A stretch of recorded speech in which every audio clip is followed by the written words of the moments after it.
le monde, ici Émilie, l'experte Fuji. Je suis là aujourd'hui pour vous parler de zoom optique. Donc, pour vous donner un peu d'histoire par rapport aux zooms optiques, les zooms optiques ont apparu autour des années 50 avec l'avènement du cinéma et l'essor du cinéma. Et ensuite de ça, c'est seulement au début des années 70 qu'on a vu vraiment les zooms optiques s'intégrer aux appareils photo 35 mm et être à la portée d'utilisation de tout le monde. Donc ensuite de ça, avec l'avènement des appareils photo numériques, c'est vraiment là qu'on a vu l'essor du zoom optique et on a vu aussi la qualité des zooms optiques qui a augmenté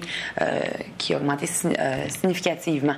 Le principal avantage du zoom optique, c'est que on n'a plus besoin de physiquement s'avancer ou de physiquement reculer pour être capable d'avoir le bon cadrage par rapport à un sujet. Maintenant, l'appareil photo, grâce au zoom, est capable de faire tout ça lui-même. Souvent, lorsqu'on va parler du zoom optique aussi, les gens savent pas trop qu'est-ce que ça veut dire, mais je pense que c'est quand même important de savoir qu'est-ce que ces chiffres-là veulent dire. C'est que souvent, on va donner l'équivalence sur un appareil photo 35 mm. Donc, si on prend par exemple un zoom qui est un zoom 3X, un zoom 3 fois, ce zoom-là aura une équivalence sur un appareil 35 mm de 35 à 105 mm. Qu'est-ce que ça veut dire? Eh bien, l'équivalence sur un appareil 35 mm, on appelle ça la focale, donc l'angle de champ de l'objectif. Donc, si on transpose ça à l'œil humain et au fonctionnement de l'œil humain, dites-vous que la vision humaine a à peu près un angle, pas un angle, mais une focale de 50 mm. Donc, tout ce qui est plus grand que 50 mm, tout ce qui est plus petit que 50 mm, donc 32 mm, on se trouve à avoir un angle grand angulaire et tout ce qui est plus grand que 50 mm va se trouver à être téléphoto.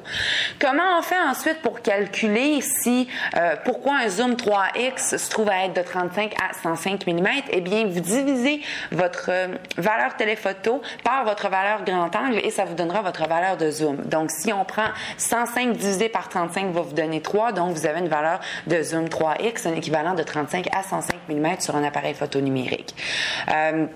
Pour vous parler un peu de ce qu'il y a sur le marché en termes de zoom optique, eh bien, ce qu'on a vu au cours des dernières années, peut-être des 3 à 5 dernières années, on a vu beaucoup d'appareils de style réflexe qui offraient un appareil pas compliqué d'utilisation, mais qui vous permettait de prendre des photos à des valeurs de zoom qui étaient plus élevées, comme des 10x, 15x. Celui que j'ai dans mes mains, c'est le S1800 qui vous offre une valeur de zoom de 18 fois. Ce qu'on a vu dernièrement, dans les toutes dernières années, les 2-3 dernières années, c'était vraiment des appareils offrant de longs zooms, donc 10x dans un boîtier qui est compact. Donc, vous pouvez seulement la glisser dans votre poche et vous êtes prêt à photographier n'importe quel sujet. Ce qui est bien aussi, ce qu'il faut faire attention, plus on a un zoom qui est long, plus peut-être on veut utiliser la stabilisation de l'image parce que plus on utilise notre zoom téléoptique, plus il y a de risques de bouger notre appareil et d'avoir des traînées dans la photographie ou d'avoir aussi des flous dans votre photo. Donc, c'est vraiment important d'utiliser votre stabilisation de l'image qui va venir contrer les flous créés, soit par les mouvements du sujet ou par les mouvements du photographe. Donc, je vais vous montrer à l'écran en ce moment 3 photos. La première photo, c'est une photo qui a été prise avec un appareil avec une portée de zoom 3X, donc à peu près 96 mm, comparativement à un appareil photo qui a une portée de zoom de 270 mm, donc 10X. Et vous voyez vraiment la différence du cadrage et de comment on a pu aller chercher le sujet et ramener le sujet de plus près. À l'extrême, je vous montre une dernière photo qui a été prise avec le S1800 qui se trouve à être un zoom 18X. Et là, wow, vraiment, vous pouvez voir la différence entre les deux photos.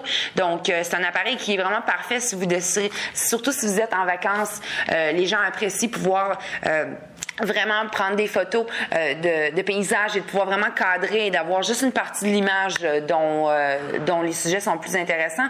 Donc, c'est une bonne façon de prendre de très belles photos. Donc, c'est tout pour notre vidéo d'aujourd'hui. Je vous remercie beaucoup et je vous souhaite une bonne journée et de prendre de belles photos. Au revoir!